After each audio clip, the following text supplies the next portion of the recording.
की कक्षा में आपका स्वागत है। आज हम कक्षा 6 का चौथा पाठ पास पड़ोस में होने वाले परिवर्तन के भाग 1 का अध्ययन करेंगे।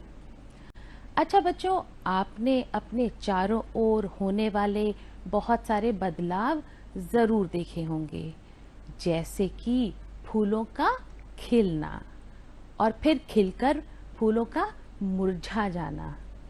और हाँ बच्चों, आपने पतझड़ तो देखी ही होगी, जिसमें पेड़ के सारे पत्ते झड़ जाते हैं और फिर नए पत्तों का, हरे हरे पत्तों का वापस पेड़ पर आना। और उसके बाद है मौसम में बदलाव, जैसे गर्मी, सर्दी, बरसात, इन सब का आना। तो ये भी बहुत सारे बदलाव जो आप अपने जीवन में रोज़मर्रा की ज़िंदगी में देखते हैं। और हाँ, आपने भूकंप को भी ज़रूर महसूस किया होगा, भूकंप का आना। तो ये सारे परिवर्तन आपने देखे हैं। और एक और परिवर्तन, जैसे पहाड़ों पर बर्फ का गिरना, फिर उसका पिघलना और पिघलकर नदी के रूप में बहना। तो ये बच्चों ऐसे परिवर्तन हैं जो हमारे इर्द गिर्द रोज़मर्रा की ज़िंदगी में होते रहते हैं। और बच्चों, अब हम बात करते हैं ऐसे परिवर्तनों की जो आप अपने घर में होते हुए देखते हैं। बहुत सारे परिवर्तन है। सोचिए वो परिवर्तन कौन से हैं। जैसे कि लोहे में जंग लगना। ये तो बच्चों आपने देखा होगा कि लोहे का कोई भी टुकड़ा अगर आप बाहर रख देते हैं तो क्या होता है, उसमें थोड़े दिनों में उसमें एक ऑरेंज कलर की लेयर आ जाती है, जिसे हम जंग कहते हैं या रस्ट कहते हैं। तो ये भी तो एक परिवर्तन ही है, ये तो एक बदलाव ही है। फिर उसके बाद है लकड़ी का जलना। अब जब लकड़ी जलती है तो जलकर किस में बदलती है, राख में बदल जाती है। तो लकड़ी का बदलाव हुआ किसमें, राख में। फिर बच्चों अगला बदलाव आपने घर में रोज ही देखा होगा कि दूध से दही का जमना। दूध में थोड़ा सा खट्टा या जामुन हम डाल देते हैं, उसे 5-6 घंटे के लिए हम उसे रख देते हैं और वह दूध किस में बदल जाता है, वह दूध दही में बदल जाता है। और हाँ बच्चों, दूध में से पनीर भी आपने बनते हुए अपने घर में ज़रूर देखा होगा कि दूध को उबालकर उसमें थोड़ा सा आप नींबू डाल दें तो दूध किस में बदल जाएगा, दूध पनीर में बदल जाएगा। फिर बात आती है रोटी की। ये तो रोज़ ही हमारे घर में बनती है, हम तीनों वक्त इसको खाते हैं। तो रोटी और मोमबत्ती का जलना, ये सारे बदलाव आप रोज़ अपने घर में होते हुए देखते हैं। और हाँ, जब आप अपने कमरे में अंदर घुसते हैं, एंटर करते हैं, तो क्या करते हैं, आप स्विच को ऑन करते हैं और जैसे ही लाइट जली तो कमरे का अंधेरा किस में बदल जाता है, कमरे का अंधेरा उजाले में बदल जाता है।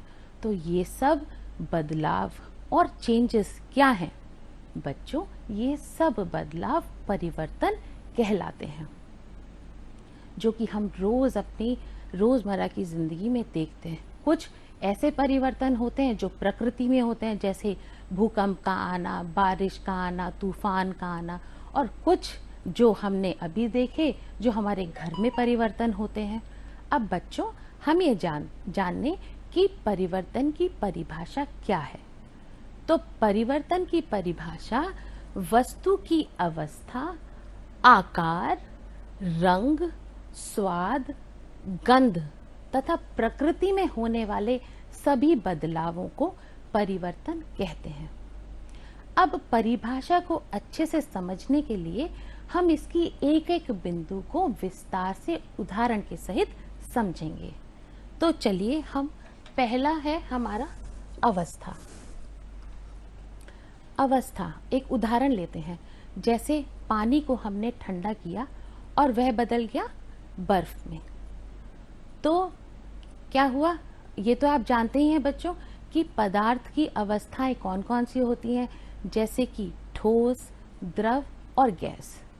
अब जब पानी को ठंडा किया और वह बर्फ में बदल गया तो पानी तो था द्रव और बर्फ क्या हुई, ठोस। तो यहाँ पर जो परिवर्तन हो रहा है वो कौन सा परिवर्तन हो रहा है, अवस्था में परिवर्तन हो रहा है, क्योंकि द्रव से अब क्या बन गया, ठोस बन गया। तो यहाँ पर परिवर्तन हुआ अवस्था का। अब हम बात करते हैं आकार की। आकार में परिवर्तन समझने के लिए हम उसी उदाहरण को दोबारा से लेते हैं। जैसे पानी को ठंडा करने पे वह बर्फ बन जाती है। अब बच्चों, पानी यानी द्रव, और हम ये जानते हैं कि द्रव जिस भी बर्तन में रखा जाता है वह उसका आकार ले लेता है। और अगर हमें बर्फ जमानी है तो हम किस में जमाते हैं, बर्फ की ट्रे में। तो फिर पानी किस में बदल गया, बर्फ में, और बर्फ का आकार कैसा हो गया, एक आइस क्यूब के रूप में उसका आकार बदल गया। तो यहाँ पे परिवर्तन किस में हुआ, आकार में परिवर्तन हुआ। अब हम अगली बिंदु लेते हैं, वो है रंग। अब बच्चों, आप तो जानते ही हैं कि पानी रंगहीन होता है, पानी का कोई रंग नहीं होता है। तो अभी हम किस बिंदु पे बात कर रहे हैं, रंग पे। तो पानी होता है रंगहीन। यदि हम इसमें कोई भी रंग मिला दें तो अब ये कैसा हो गया, इसमें परिवर्तन क्या हुआ, बिल्कुल सही, इसमें परिवर्तन रंग का हुआ।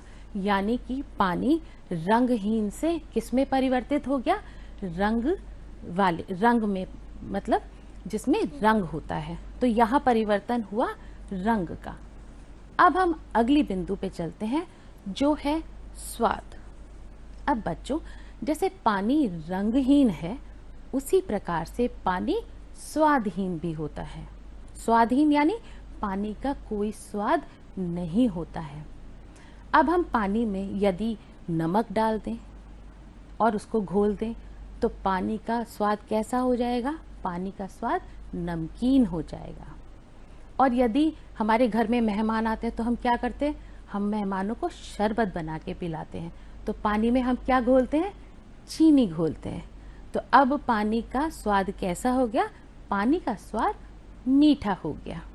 तो अब परिवर्तन हमने किस किस में देख लिए, अवस्था में परिवर्तन, आकार में परिवर्तन, रंग में परिवर्तन और स्वाद में परिवर्तन। अब हम बात करते हैं गंध की। गंध यानी स्मेल। अब बच्चों, यदि एक कमरे में कोई एक कोने पर परफ्यूम लगाता है या धूप बत्ती जलाता है तो थोड़ी देर बाद हर कोने में कैसी खुशबू आने लगती है, उसी परफ्यूम की खुशबू आने लगती है या उसी धूप बत्ती की खुशबू आने लगती है। तो अब परिवर्तन किस में हुआ, परिवर्तन गंध में हुआ। अगला है प्रकृति। प्रकृति में जो बदलाव होते हैं, जो भी बदलाव प्रकृति में होते हैं, जैसे पृथ्वी की गति करना, पृथ्वी भी गति करती है ना, तो ये परिवर्तन भी प्रकृति में होता है। तूफान का आना, बारिश का आना, बिजली चमकना, भूकंप का आना, ये सब प्रकृति में ही होता है। सूरज, रोज सुबह सूरज निकलता है और शाम को ढल जाता है। तो सूरज का उदय होना और अस्त होना, यानी कि रात और दिन का होना, ये भी प्रकृति के ही बदलाव हैं। तो बच्चों, हमने ये जाना परिवर्तन की परिभाषा को, कि वस्तु की अवस्था, आकार, रंग, स्वाद, गंध और प्रकृति में होने वाले जितने भी बदलाव हैं उन्हें हम परिवर्तन कहते हैं। अब बच्चों, हम अपने अगले प्रकरण की ओर चलते हैं, वो है परिवर्तन के प्रकार। अब हमने ये तो जान लिया कि परिवर्तन होता क्या है, यानी चेंजेस होते क्या है, कैसे होते हैं, हम रोज उन्हें देखते हैं, महसूस करते हैं। तो परिवर्तन हमने देख तो लिया कि कैसे कैसे होते हैं, पर परिवर्तन कई प्रकार के होते हैं। तो परिवर्तन के प्रकार हैं जैसे तीव्र तथा मंद परिवर्तन, फिर अनुकूल तथा प्रतिकूल परिवर्तन। उसके बाद है नियमित तथा अनियमित परिवर्तन, फिर प्रत्यावर्तित और अप्रत्यावर्तित परिवर्तन, फिर भौतिक तथा रासायनिक परिवर्तन, प्राकृतिक तथा कृत्रिम परिवर्तन, अनियंत्रित तथा नियंत्रित परिवर्तन और जटिल परिवर्तन। अब बच्चों बहुत सारे ऐसे इसमें नाम हैं, ऐसे शब्द हैं जिनके अर्थ आप बहुत अच्छी तरह से समझते हैं। तो चलिए परिवर्तन के जो भी प्रकार हैं उनको हम विस्तार से उदाहरण के सहारे से समझते हैं और जानते हैं। पहला परिवर्तन हम लेते हैं तीव्र तथा मंद परिवर्तन। अब बच्चों तीव्र शब्द का आप मतलब तो बहुत अच्छे से जानते हैं, आप इसका अर्थ जानते हैं। तीव्र माने तेज, जल्दी। तो इंग्लिश में तीव्र को हम फास्ट बोलते हैं। तो तीव्र यानी जल्दी। तो जो भी परिवर्तन कम समय में पूर्ण हो जाते हैं या जिनकी गति बहुत ज़्यादा तेज होती है, ऐसे परिवर्तनों को हम तीव्र परिवर्तन कहते हैं, यानी फास्ट चेंजेस, जो कि बहुत जल्दी हो जाते हैं। कुछ क्षण भर में हो जाते हैं, कुछ और जल्दी हो जाते हैं, कुछ ऐसा नहीं कि क्षण भर में हो, पर जल्दी ही हो जाते हैं। अब हम एक एक करके तीव्र परिवर्तन के उदाहरण को जानेंगे। जैसे गुब्बारों का फूलना। अब हम गुब्बारे में हवा भरते हैं, गुब्बारा फूल जाता है, तो ये कैसा परिवर्तन हुआ? तीव्र, यानी जल्दी से हुआ, इसमें कम समय लगा और ये क्षण भर में हो गया, तो ये गुब्बारे का फूलना होता है तीव्र परिवर्तन। उसी प्रकार से माचिस की तिल्ली को जलाना, माचिस की तिल्ली को जैसे ही हमने जलाया वो जल जाती है, तो ये भी कैसा परिवर्तन हुआ? ये जल्दी हुआ, क्षण भर में हुआ, तो ये तीव्र परिवर्तन हुआ। फिर अगला है पानी में रंग को घोलना। अभी हमने देखा ही था कि जैसे ही हमने पानी में नीला रंग घोला तो पानी का रंग बदल गया, तो ये इसके लिए भी हमें इंतजार नहीं करना पड़ा, ये तुरंत हो गया, तो ये भी तीव्र परिवर्तन का ही उदाहरण है। उसी प्रकार से हम अगर बात करें दूध में यदि हम नींबू डाल दें उबालते समय, तो वह तुरंत ही पनीर में परिवर्तित हो जाता है, तो यह भी तीव्र परिवर्तन है। अब हम अगले परिवर्तन की ओर चलते हैं, जो है मंद परिवर्तन। अब मंद शब्द तो आप अच्छे से जानते ही हैं कि मंद का अर्थ है धीरे, तो मंद परिवर्तन को हम इंग्लिश में स्लो चेंजेस कहते हैं। स्लो चेंजेस यानी जो बहुत धीरे धीरे होते हैं। अब सोचिए आपके आसपास कौन कौन से परिवर्तन हैं जो धीरे धीरे होते हैं। तो चलिए हम देखते हैं, जैसे कि बच्चे का बढ़ना। बच्चे का बढ़ना ये क्षण भर में तो होता नहीं है, या एक दिन या 2 दिन में तो होता नहीं है, ये तो कई सालों में होता है। तो ये कैसा परिवर्तन हुआ? मंद परिवर्तन, यानी जो परिवर्तन धीमी गति से होता है या जिसके होने में बहुत ज़्यादा समय लगता है, ऐसे परिवर्तन को हम मंद परिवर्तन कहते हैं। इसका अगला उदाहरण हम लेते हैं, जैसे नाखूनों का बढ़ना। नाखून हमने आज काटे, फिर अगले हफ्ते काटते हैं, क्योंकि वह हफ्ते में ही बढ़ते हैं, तो नाखूनों का बढ़ना भी मंद परिवर्तन होता है, यानी स्लो चेंजेस होते हैं। इसी प्रकार से बालों का बढ़ना, बाल भी एक दिन में नहीं बढ़ जाते हैं, तो बालों का बढ़ना भी मंद परिवर्तन ही कहलाता है।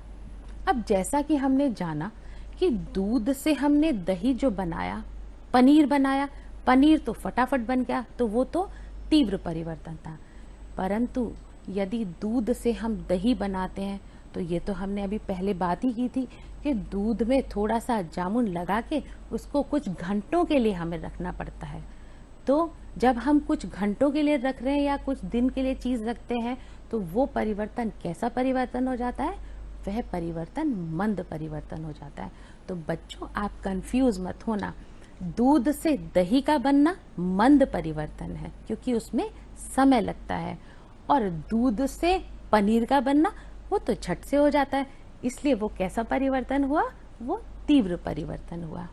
तो अब मुझे तो बिल्कुल आशा है कि आप तीव्र और मंद में बहुत अच्छे से अंतर बता सकते हैं और उदाहरण भी आप अच्छे से प्रस्तुत कर सकते हैं। अच्छा बच्चों, अब हम अपने अगले प्रकार परिवर्तन के प्रकार की ओर चलते हैं और वो है अनुकूल तथा प्रतिकूल परिवर्तन। अनुकूल शब्द का अर्थ क्या होता है? अनुकूल का अर्थ होता है जो उपयोगी होता है या लाभकारी होता है, यानी जो हमें लाभ पहुंचाता है, तो वो परिवर्तन होता है अनुकूल परिवर्तन। यानी कि फेवरेबल चेंजेस, फेवरेबल जो हमारे फेवर में हो, तो वो अनुकूल परिवर्तन हुए। तो हिंदी में हम अनुकूल को बोलते हैं कि उसका अर्थ हो गया कि लाभकारी हुआ, उपयोगी हुआ। इंग्लिश में हम उसको बोलेंगे फेवरेबल, क्योंकि वो हमारे फेवर के लिए हो रहा है। तो ऐसे परिवर्तन जो हमें लाभ पहुंचाते हैं उन्हें हम अनुकूल परिवर्तन कहते हैं। अब हम इसके कुछ उदाहरण लेते हैं। तो उदाहरण के तौर पे जैसे फल में फूल का आना, ये भी हमारे लिए लाभकारी है। फल और पेड़ों में फल का आना, तो फल का आना और फूल का आना ये हमारे लिए उपयोगी है, लाभकारी है। तो ये कैसा परिवर्तन हुआ? ये परिवर्तन हुआ अनुकूल परिवर्तन। फिर हम बात करते हैं खाने का पकना। खाना हमारे घर में पकता है, तो वो कैसा परिवर्तन है? वो भी अनुकूल परिवर्तन है, उपयोगी है, लाभकारी है, हमारी भूख को शांत करता है। फिर अगर हम बात करें अनुकूल परिवर्तन की, तो वो हुई जैसे कि दूध से दही का बनना, ये भी उपयोगी है हमारे लिए, और दूध से पनीर का बनना ये भी उपयोगी है, लाभकारी है। तो ये भी अनुकूल परिवर्तन के उदाहरण हैं। और अब हम बात करते हैं प्रतिकूल परिवर्तन। तो प्रतिकूल का अर्थ होता है अनुपयोगी या हानिकारक, और इंग्लिश में हम उसको अनफेवरेबल चेंजेस कहते हैं, यानी ऐसे चेंजेस जो हमें लाभ नहीं पहुंचाते, हानि पहुंचाते हैं। तो अब इसको उदाहरण के उससे समझते हैं। जैसे कि बच्चों, आपने देखा होगा बरसात के दिनों में फफूंद लग जाती है। तो फफूंद लगना तो क्या हुआ? ये हमारे लिए उपयोगी है? नहीं, ये हमारे लिए उपयोगी नहीं है, ये हमें अनुपयोगी है, लाभ हमें नहीं पहुंचाती। तो इसी तरह से रोटी में फफूंद लगना हुआ। अब जब हमने बात की थी कि दूध से दही का बनना या दूध से पनीर का बनना, ये तो उपयोगी था, परंतु दूध जब फट जाता है, जैसे हमने दूध रख दिया, गर्मियों में आपने देखा होगा दूध बहुत जल्दी खराब हो जाता है, फट जाता है, तो वो कैसा है? हमारे लिए हानिकारक है, अनुपयोगी परिवर्तन है। तो वो परिवर्तन आ जाएगा प्रतिकूल परिवर्तन में। ठीक है। अब हम जैसे बाढ़ आ जाना, ये भी इसी के ही का ही उदाहरण है। अब हम बात करते हैं बारिश की। तो बच्चों, बारिश का नाम सुनते ही हम लोग झूम उठते हैं खुशी से कि बारिश से उमंग, बारिश तो उपयोगी ही होती है, अनुपयोगी नहीं होती। परंतु बच्चों, अगर हम ध्यान से उसको देखें तो इस समय आपको दो तरीके की तस्वीरें दिखाई दे रही हैं। एक जगह हमने अनुकूल परिवर्तन के साथ रखा है, एक जगह प्रतिकूल परिवर्तन के साथ हमने रखा है। क्यों? क्योंकि बारिश जब फसल तैयार हो रही होती है, हम जब बीज बोते हैं तो हमें पानी की आवश्यकता होती है। यदि उस समय बारिश होती है तो वो हमारे लिए अनुकूल है, उपयोगी है, लाभकारी है। परंतु जब फसल तैयार हो जाती है, किसान उसको काटने के लिए तैयार खड़ा होता है और उसी समय तेज बारिश आ जाती है, तो वो फसल को नुकसान पहुंचाती है। तो हो तो बारिश ही रही थी, परंतु ऐसी स्थिति में बारिश हमारे लिए हानिकारक है। तो ये किसका उदाहरण हो जाएगा? प्रतिकूल परिवर्तन का।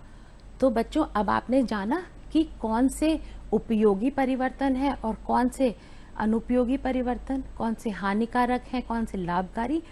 तो हमने अब आप अनुकूल और प्रतिकूल परिवर्तन को बहुत अच्छे से उदाहरण के साथ समझ चुके हैं। अब हम अपने अगले प्रकार की ओर चलते हैं और वो है नियमित तथा अनियमित परिवर्तन। नियमित का अर्थ होता है रेगुलर। अब बच्चों आप ये जानते होंगे कि नियमित परिवर्तन में, जैसे स्कूल आप जाते हैं तो आपकी मैडम क्या बोलती है कि नियम से आइए, रेगुलर आइए, है ना, यही तो बोलती है मैडम। तो नियमित परिवर्तन जो नियम से होते हैं, निश्चित समय पे होते हैं, ऐसे परिवर्तनों को नियमित परिवर्तन बोलते हैं। जैसे कि ये देखिए बच्चों, चांद का घटना और बढ़ना, ये नियमित परिवर्तन है। यानी कि पूर्णिमा का आना, पूर्णमासी होना और अमावस्या होना, ये निश्चित है, निश्चित अवधि पे होता है, इसलिए किसका उदाहरण है, नियमित परिवर्तन का। अब हम बात करते हैं यदि अनियमित परिवर्तन की, तो अनियमित परिवर्तन यानी जिसका निश्चित समय नहीं होता है, ऐसे परिवर्तन।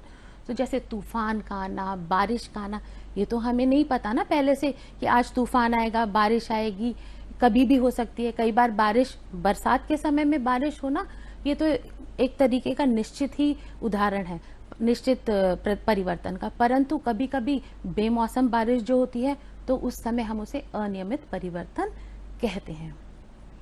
तो बच्चों अब आपने नियमित और अनियमित, और एक चीज और है बच्चों, अगर आप अपने लेफ्ट साइड पे हाथ रख के देखेंगे तो आपका दिल धड़कता हुआ आपको सुनाई देगा।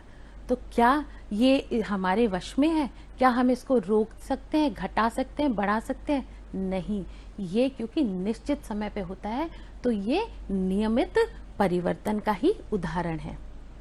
अच्छा बच्चों, अब हम अपने अगले प्रकार की ओर चलते हैं, जो है प्रत्यावर्तित और अप्रत्यावर्तित परिवर्तन। अब प्रत्यावर्तित परिवर्तन क्या हुआ? ऐसा परिवर्तन जो दोबारा वापस किया जा सके, जिसकी परिस्थिति यदि उलट दें तो पूर्व पदार्थ हमें प्राप्त हो जाएंगे। जैसे कि अगर हम बात करते हैं इस गुब्बारे की, ये गुब्बारा देखिए, इसमें हवा नहीं है, इसमें अगर हवा भर देंगे तो ये फूल जाएगा, हवा निकाल देंगे तो वापस अपनी स्थिति पे आ जाएगा। तो ये किसका उदाहरण है? प्रत्यावर्तित यानी कि रिवर्सिबल चेंजेस का। ठीक है। और अप्रत्यावर्तित का अभी हमने बात किया, दूध से दही का बनना। अब दूध से हमने दही तो बना ली, परंतु कोई भी ऐसी प्रक्रिया नहीं है। देखिए, ये देखिए बच्चों, ये दूध है और ये दही है। आप रोज इसको अपने घर में देखते हैं। ठीक है, हमने दूध में दही का जामुन डाल के हमने दही को बना लिया, परंतु क्या आप बता सकते हैं कि ऐसी कोई भी प्रक्रिया है जिससे हम दही को वापस दूध में बदल दें? चाहे हम उसे ठंडा करें, गर्म करें, धूप में रखें, बरसात में रखें, छाए में रखें, लेकिन दही से दूध नहीं बन सकता। तो ऐसे परिवर्तन क्या कहलाते हैं? अप्रत्यावर्तित यानी इरिवर्सिबल चेंजेस, जिनको रिवर्स यानी उल्टा नहीं जा सकता। तो वो हो गए इरिवर्सिबल चेंजेस। अब हम अगले प्रकार की ओर चलते हैं। इसके उदाहरण देख लेते हैं बच्चों। जैसे कि प्रत्यावर्तित में है स्प्रिंग। स्प्रिंग तो आपने अपने पेन में देखा ही होगा, अगर उसको हम खींचते हैं तो वो खिंच जाता है, छोड़ देते हैं तो वापस अपनी ही स्थिति में आ जाता है।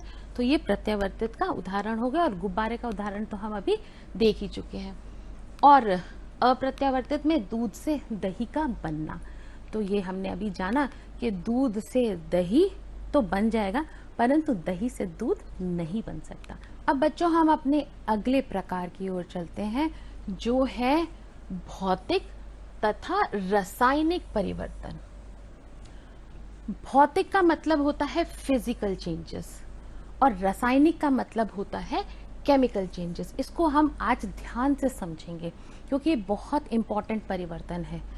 तो पहले हम भौतिक परिवर्तन का एक उदाहरण लेते हैं।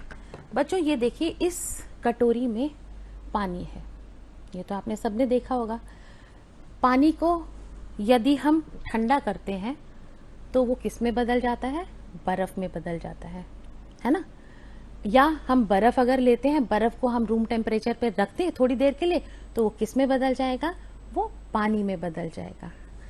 अब इसी पानी को यदि हम गर्म करते हैं, हम गर्म करेंगे तो इसमें से क्या भाप निकलने लगेगी, भाप निकलने लगेगी यानी वाष्प होगा। तो यहाँ पर अब अवस्था में परिवर्तन हो रहा है। कैसे? पहले थी बर्फ जो कि ठोस अवस्था में थी, फिर आया हमने बर्फ को एक नॉर्मल टेम्परेचर पे रख दिया, रूम टेम्परेचर पे। रूम टेम्परेचर का मतलब होता है हमने ऐसे ही उसको रूम में रख दिया, कुछ नहीं किया, ना उसमें उसको गर्म किया ना उसको ठंडा किया, कुछ नहीं किया, रूम टेम्परेचर पे। थोड़ी देर बाद बच्चों आप जानते हैं बर्फ पिघलकर पानी में बदल जाती है, ये तो आप जानते ही हैं। पानी को यदि हम अब गर्म करें, गर्म करते रहे तो पानी किस में बदल जाएगी? भाप में बदल जाएगी। यानी कि यहाँ पर ठोस अवस्था थी, फिर द्रव, और यहाँ पर गैस हो गई। अब क्या कर सकते हैं हमने अगर भाप को एक जगह इकट्ठा कर लिया तो क्या होगा? उसको हम पानी में बदल सकते हैं। यानी कि भाप को अगर ठंडा करेंगे तो वापस वो किस में बदल जाएगी? पानी में। यानी वाष्प किस में बदल गया? पानी में। फिर पानी को, ये तो हम जानते ही हैं, फ्रिज में रख देंगे तो वो किस में चेंज हो जाएगा? बर्फ में चेंज हो जाएगा। तो बच्चों, क्या यहाँ पर बर्फ भी है, पानी भी है और वाष्प भी है, परंतु आप बता सकते हैं कि यहाँ पर कोई नया पदार्थ बना? नहीं बना, क्योंकि बर्फ भी पानी है, ये पानी है, और भाप भी किसका है? पानी की है, पानी की का वाष्प है। तो यानी यहाँ पर ये जो भी हुआ, बर्फ से पानी, पानी से भाप, यहाँ पर अवस्थाएं बदली परंतु कोई नया पदार्थ नहीं बना, है ना? और फिर हमने वापस पूर्व पदार्थ प्राप्त भी कर लिया। तो ऐसे परिवर्तन जहां नया पदार्थ नहीं बनता है और पूर्व में जो पदार्थ था वही प्राप्त हो जाता है, ऐसे परिवर्तन को हम भौतिक यानी फिजिकल चेंजेस कहते हैं। ठीक है। अब इसी प्रकार से दूसरा उदाहरण अगर ले लें हम कि पानी में अगर यदि हमने नमक को घोल लिया, अब उसको हम गर्म करते हैं। पानी में जब हमने नमक को घोला, हमें नमक दिखाई देना बंद हो गया, परंतु अब उसको हम गर्म करेंगे तो हमें नमक वापस मिल जाएगा। तो ये हुआ भौतिक परिवर्तन। अब रासायनिक परिवर्तन की बात करें तो मोमबत्ती का जलना, दूध से दही का बनना, ये कैसे हो गए? रासायनिक परिवर्तन। क्योंकि यहाँ पर मोम जलने के बाद ऊष्मा, प्रकाश और कार्बन डाइऑक्साइड दे रहा है, तो ये परिवर्तन कैसा हुआ?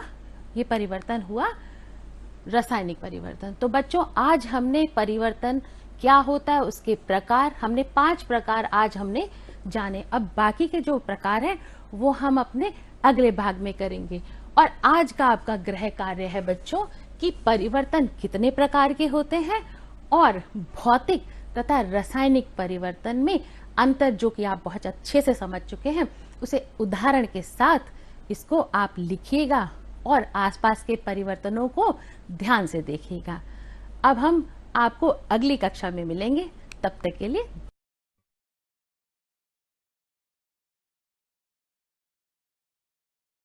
प्यारे बच्चों नमस्कार। विज्ञान की कक्षा